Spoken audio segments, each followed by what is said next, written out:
네, 안녕하세요. 반갑습니다. 오늘 이 해양 문명과 해양성 학술 대회에 초대해 주셔서 감사합니다. 제 연구 중에 일부를 이렇게 소개할 수 있게 되어서 특히 우리 예술가들이 해양 플라스틱 오염 문제를 해결하는 데 관심을 가지는 것에 대해서 말씀드릴 기회를 주셔서 진심으로 감사합니다. 먼저 잠깐 제가 스크린을 공유를 하겠습니다.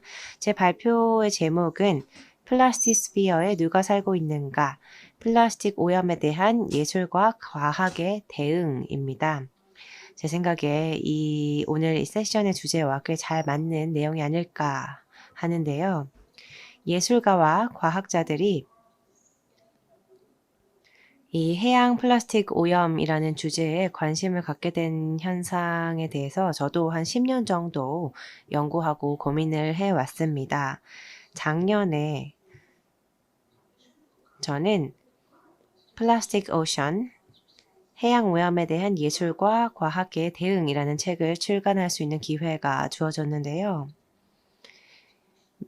전 세계에 미국, 독일, 슬로베니아, 호주, 멕시코에 있는 많은 예술가들을 직접 초청하고 이야기를 나누면서 이 예술가들이 자신들의 작품을 선보이고 또 글을 실을 수 있도록 했습니다. 예술가들 이외에도 철학자나 과학자들과도 협업을 해서 이 책에 글을 싣고 해양 오염과 플라스틱 오션에 대한 논의를 했습니다. 이 주제가 환경적인 위기를 다루는 것으로 사실 많은 사람들이 흥미롭게 바라보고 있는 주제이기도 하고 또 예술가들이 과학 분야에 점점 관심을 가진다는 그 사실 자체가 저한테는 아주 흥미로웠습니다. 예술과 과학의 접점이 생기면서 최근 몇 년 동안 어떤 특정한 하이브리드 형태의 영역이 생겼고 두 개 분야에 모두 전문성을 띠는 사람들이 늘어나게 되었습니다. 예술가들은 이 중요한 사회 환경적인 변화의 과정을 지속적인 형태로 이끌어가는 데 중추적인 역할을 하고 있습니다. 중요한 프레임워크를 만들고 또 과학적인 연구와 환경적인 정의를 통해서 학계와 일반인들에게 다양한 아이디어를 전파하고 있습니다. 더 많은 예술가들이 이런 자연 환경적인 담론과 시나리오를 만들어서 현재 과학 기술과 그 영향을 바탕으로 더 나은 미래를 구축하려는 노력을 계속하고 있습니다. 이 새로운 하이브리드 분야를 설명하기 위해서 저는 제목을 이렇게 붙였습니다. Who lives in the plastic sphere? 플라스틱 스피어에 누가 살고 있는가? 오늘 이 시간 저는 3명의 아티스트들을 소개할 텐데요. 터키 출신의 예술가이자 연구원인 피나 율다스, 그리고 비엔나에서 활동 중인 중국계 미국인 비주얼 아티스트이자 바이오 해커인 메리 매직, 그리고 세 번째는 캐나다 연구원 아티스트 환경 교육자인 맥스 리보니온입니다. 맥스 리보니온 같은 경우는 현재 캐나다 세인트 존스 뉴파운드랜드에 거주하고 계십니다. 이 해양 플라스틱 오염은 전 지구적인 문제입니다. 미세 플라스틱이 해양 생물의 존재에 위협을 가하고 있는데요. 이 현대 생활의 산물인 플라스틱은 수십 년 동안 해양에 추적이 되었지만 저희는 아주 오랜 기간 동안 이 사실을 모르고 있었습니다. 오늘날 수조 개에 이르는 정말 무한한 마이크로 플라스틱이 전 세계 해양을 떠다니면서 유해하고 유독한 생태계를 만들어서 해양 생물종뿐만 아니라 인류의 건강에 위협을 가하고 있음은 분명한 사실입니다. 인간이 만든 이 미세 플라스틱에 노출된 해양 생태계에는 엄청난 변화가 나타나고 있고요. 이것을 설명하고 묘사하기 위해서 과학자들이 최근에 플라스틱 스피어, 번역을 하자면 플라스틱 권역 정도가 되겠죠. 이 단어를 사용하기 시작했습니다.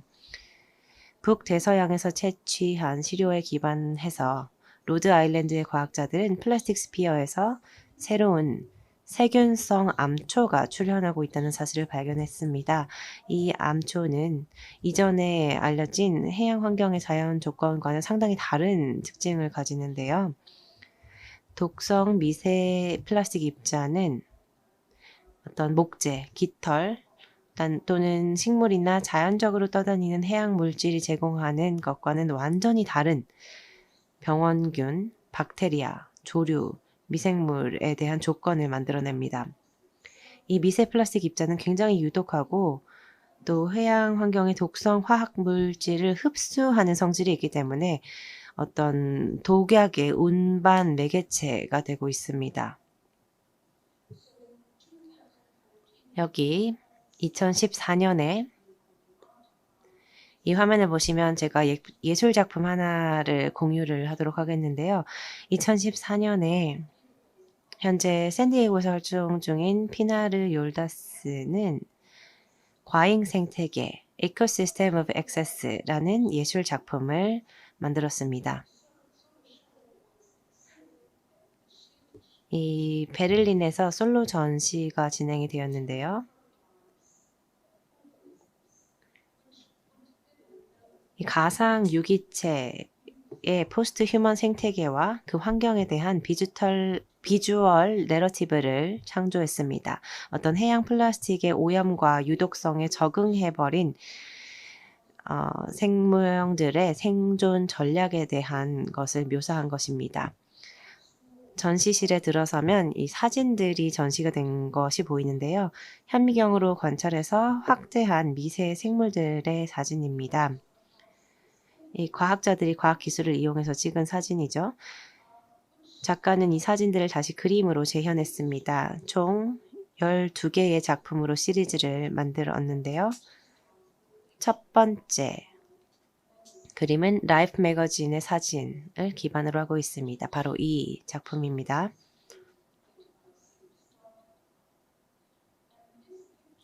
이 사진은 1955년 10월에 실린 사진입니다.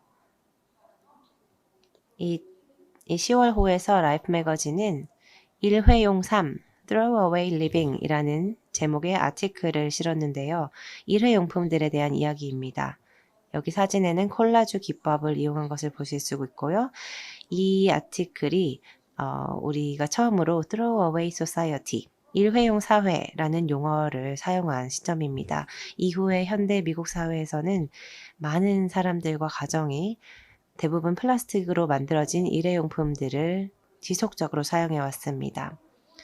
피나 욜다스는 상위 계층의 생물종, 즉 개나 어류, 조류 등이 서식지의 유독한 생태계에 어떻게 적응해 가는지를 연구해서 미래의 시나리오를 만들었습니다. 과잉 생태계라는 이 작품은 인간이 어떻게 해양을 변화시켰는지를 보여주고 또 결국 전 세계를 실험실로 만들어서 일반적인 자연과 인공의 구분, 주관과 객관의 구분, 인간성과 비인간성의 구분이 더 이상 적용되지 않게 되었음을 역설적으로 보여주고 있습니다. 오늘날 우리 환경 문제와 일맥상통하는 개념입니다. 여기 몇 개 슬라이드를 보시면 포스트 진화론적 생물체의 사진들 을 보실 수 있는데요. 작가가 상상하고 제작한 모형들입니다. 이 전시 카탈로그에는 린다 아마랄 제틀러라는 과학자의 글도 실려 있습니다. 이분이 플라스틱 스피어라는 용어를 처음 만든 과학자 중 한 명이기도 합니다. 또 재밌는 것이 2년 전에요.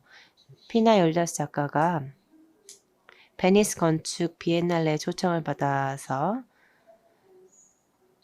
플라스틱 오염과 생다양성 손실에 대한 주제를 바탕으로 공허한 대양이라는 작품을 또 설치했습니다. 사실 과잉 생태계의 후속 버전 전시라고 보시면 될 것 같은데요.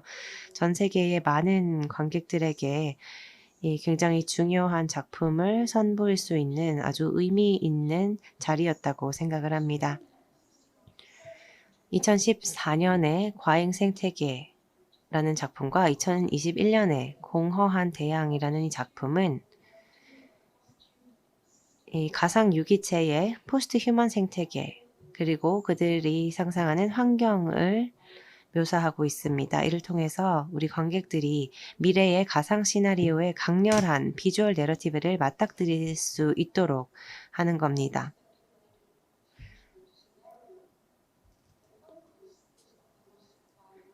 그리고 생물 다양성의 손실과 해양 플라스틱 오염의 유독성에 적응해서 살 수 있는 종이 무엇인가? 라는 질문을 던지면서 우리 오늘날의 부유한 대량 소비 사회의 쓰레기 체제가 야기하고 있는 문제들을 조명하고 있습니다. 이 욜다의 예술적인 접근을 통해서 어떤 미래 세계가 컬러풀하게 그려지고 있는 것은 사실 그렇게 놀랍거나 충격적이지는 않습니다. 왜냐하면 오늘날 우리는 계속해서 우리 나름의 내러티브와 상상을 통해서 미래의 모습을 묘사를 하고 있는데요. 사실 잘 살펴보면 미래에 대한 이야기를 하기보다는 우리 자신이 속한 사회나 기대에 대한 자아상만을 보여주는 수준이거나 그런 경향을 보이고 있기 때문입니다. 다음으로는 아주 다른 접근법을 사용하는 메리 매직 작가의 작품을 살펴보도록 하겠습니다. 2015년 오픈소스 에스트로겐이라는 작품입니다. 메리 작가는 또 다른 전략을 취해서 이 석유, 화학, 물질, 농업, 그리고 제약 업계에서 나오는 여러 독성 분자가 우리 바다와 강으로 흘러들어가는 문제를 조명하고 있습니다. 메리 매직은 베니스에서 활동하고 있는 중국계 미국인 비주얼 아티스트이자 연구자 또 바이오 해커인데요. MIT 미디어랩에서 디자인 픽션 리서치 그룹에서 예술학위를 받기도 했습니다. 아마추어 과학자이자 바이오 기술자이자 예술가로서 이런 설치 미술들을 통해서 미래의 모습을 비주얼라이제이션 하고 사람들에게 보여주고 있는 그런 활동가입니다. 이 프로젝트를 통해서 매직 작가는 기업과 제도권 과학으로 성별화된 몸을 통제하고 관리하는 것을 비판했습니다. 그리고 이 환경의 독성으로 인해서 우리가 내분비 교란 물질에 만성적으로 노출되는 문제 역시 조명하고 있습니다. 내분비 교란 물질은 인간의 건강뿐만 아니라 모든 살아있는 유기체에 영향을 미칩니다. 왜냐하면 모든 생물들의 생물학적인 기본 특성은 동일하게 공유되기 때문입니다. 특히 중요한 것이 이 교란 물질들이 특히 생식 기관과 생식 기능에 손상을 입힌다는 점입니다. 이 작가는 에스트로겐 잔류물들이 여성화를 이야기한다는 내용에 집중하고 있습니다. 이 여성화라는 문제는 인간과 모든 동물의 신진대사에서 여성 호르몬의 비율이 상승하는 문제를 말합니다. 이 호르몬이 생물체, 장기, 생리학적 신체의 형태의 혈류를 통제하는 것이 점점 과학적으로 밝혀지고 있는 사실입니다. 그런 문제가 계속되면 생식 행동에 장애가 생기고 결국 모든 종이 멸종하게 될 수 있습니다. 작가는 이 수생생물들이 호르몬에 의해서 생식기관이 점진적으로 변화하는 이 퀴어링, 집단 돌연변이라는 현상을 작품을 통해 묘사하고 있습니다. 여기 이 간단한 도구를 이용을 해서 작가는 우리가 어떻게 이 에스트로겐을 발견할 수 있는지를 보여주고 있습니다. 바로 유전자 변형 효모를 이용을 해서 에스트로겐을 발견하고 제거한다는 아이디어인데요. 피나 열다스가 전형적인 전시 형태, 즉 전시 박스에 액자를 걸고 이런 식의 작품 활동을 한 것과 대비하면 참여형 전시물을 이용하는 메리 작가는 좀 다른 전략을 이용한 것으로 볼 수 있겠습니다. 다음 소개해드릴 작가는 요즘에는 과학자로 더 활발히 활동을 하고 계시는 분인데요. 캐나다의 예술가 맥스 리보이론입니다. 처음에는 예술가로 커리어를 시작을 하셨죠.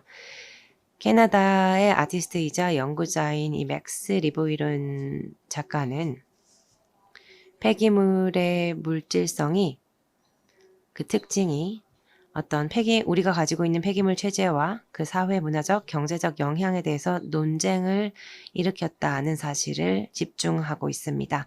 그리고 또 해양 플라스틱 오염이라는 주제에 대해서도 아주 오랫동안 천착해 오셨는데요.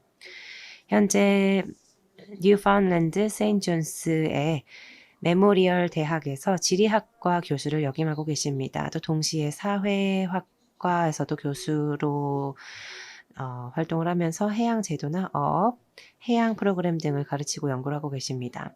하지만 캐나다로 돌아가기 전에는 뉴욕대에서 오염의 재정의, 야생의 플라스틱이라는 논문으로 2012년에 박사 학위를 받으신 바 있습니다.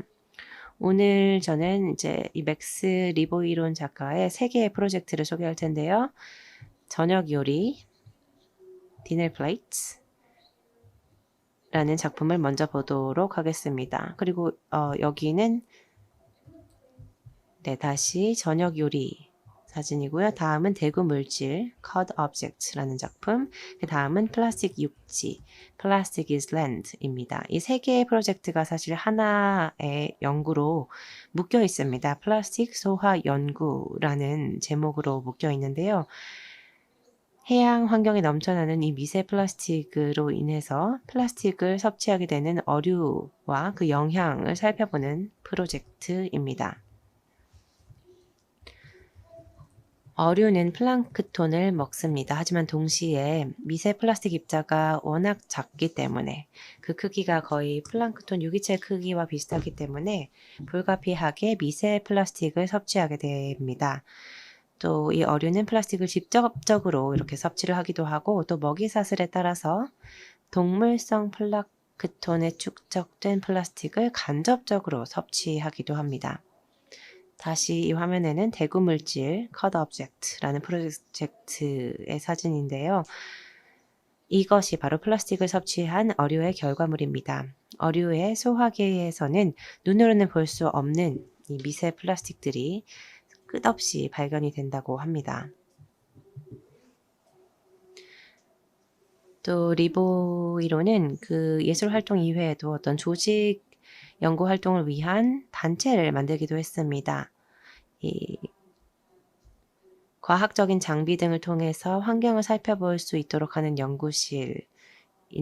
클리어라고 이름을 붙였고 풀어서 말하자면 환경행동 연구를 위한 민간 연구소 정도로 풀이가 됩니다. 페미니스트 반식민주의 해양과학실험실이라는 기치 아래 겸손함, 평등함, 건강한 해양 육지의 관계의 가치를 옹호하는 집단으로 보실 수 있겠고요. 또 다른 방식으로 과학에 접근하고 실행하는 기관이라고 설명을 하고 있습니다. 이 리보이론의 연구실 기반 플라스틱 섭취 연구를 통해서 어떤 새롭고 비판적인 학제 간 연구 접근법이 발전되기 시작했습니다. 이 해양 생물의 플라스틱 오염을 감시하는 공동체 기반 시민과학 전략을 만들었고 또 방금 말씀드린 것처럼 클리어라는 연구단체가 생기기도 했죠. 뉴펀들랜드의 세인트 존스 메모리얼 대학교의 지리학과에 기반을 둔 이 클리어라는 연구소는 해양 미세 플라스틱과 야생 식량 프로젝트 그리고 수산물 안보와 식량 주권을 주로 연구를 합니다. 반식민주의 과학 관행을 육성하는 혁신 연구기관이라고 설명을 하고 있는데요.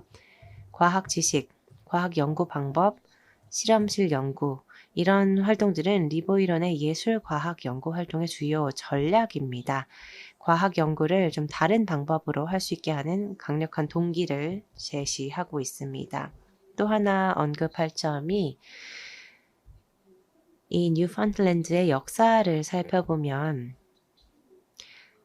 1992년쯤에 이 지역의 대구가 거의 멸종하다시피 했습니다.